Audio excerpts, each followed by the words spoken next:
Hello po, isang mapagpalang araw po sa inyong lahat. Muli po, Melissa Amil po ay bumabati po sa inyo ng isang magandang araw po sa inyong lahat. Ngayon po, ako po ay nag-vlog upang parating sa inyo na nalalapit na po ang ating pagbayad ng ating amilyar. Paalala lang po, magbayad po tayo ng tamang amilyar kung darating na katapusan ng Enero hanggang Pebrero at kung kailan po ang deadline. Nang sa ganun po ay hindi po tayo naaabala, maaga po tayo magbayad ng ating tax ng lupa. Yun naman po ay napupunta naman po iyon sa gobyerno, makukuha rin po natin yun. Yung mga tax na binabayad natin sa kanila, yung mga kinakaltas po sa ating mga binibili, sa atin din po napupunta yun. Pag nagpapail po tayo ng mga financial assistance sa mga sanghay po ng ating gobyerno katulad ng DSWD, sa mga social pension ng mga senior, sa mga PWD na ating mga kababayang mayroong disability, yung paggawa po ng mga paaralan, mga pagpapagawa po ng mga simbahan, mga daan, katulad dito sa amin, ginagawa po ang daan dito sa amin. Medyo okay na po, maayos na po siya. At saka po, kasi lagi po kaming binabaha. Mula nung ginawa yung daan dito, medyo okay na po. Once in a blue moon na lang po kami binabaha. Pag talagang napakalakas po talaga ng ulan, yun. Pero isang araw lang po, nawawala na. Kaya po sana, mga kababayan, paalala lang po, magbayad na po tayo ng ating amilyar.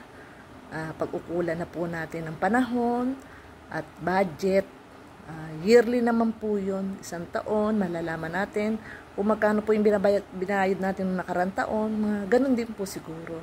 Kung may dagdag man o may bawas, hindi ko po alam ang computation nun Dito po sa amin, nakabayad na po kami.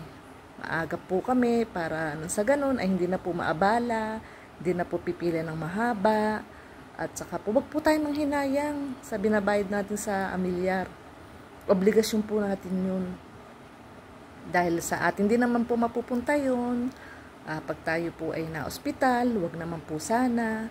At sa atin po yun, nangailangan tayo, magpapail tayo ng guarantee letter sa mga sanghay, sa ating mga gobyerno, sa mga kongresista, mayor, yan po, sa local government dito sa atin, LGU, yan. Napupunta rin naman po sa atin yun. Kaya po sana tayo paalala lang po na magbayad po tayo ng nararapat sa ating pang isang taon sa ating amilyar. Kaya po tayo ay mas posibilidad po natin yun taon-taon na magbayad po tayo ng tax ng ating lupa bukod po dun sa mga tax na binabawas po nila sa mga ating sa sweldo. Yan, sa mga sweldo po ng anak ko may mga kaltas po yan. Pero okay lang po pagka naman po may mga katulad kay nanay, tatay, papail ko sila ng financial assistant na nangangailangan sila, nakakakuha naman po. Pati rin po ako, minsan, ayun, naibabalik naman po ng gobyerno. Sa atin rin po napupunta yun.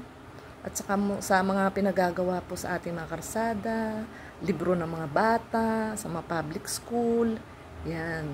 Kaya po tayo wag manghihinayang.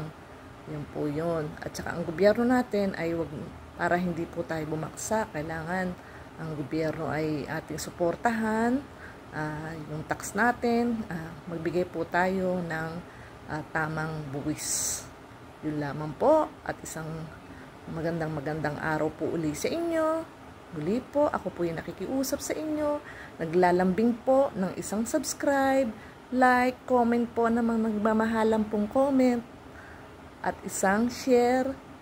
Kung hindi naman po kaabala sa inyo, ay ako po ay patawarin ninyo at lagi na lang po nakikiusap sa inyo ng isang subscribe.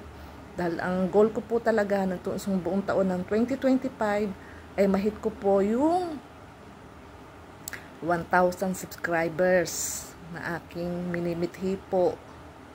Kaya salamat po Lord, bigyan nyo pa po ako ng lakas na aking pangangatawan. Nang sa ganun po ay magampanan ko po yung goal na minimithi ko ng taon na to.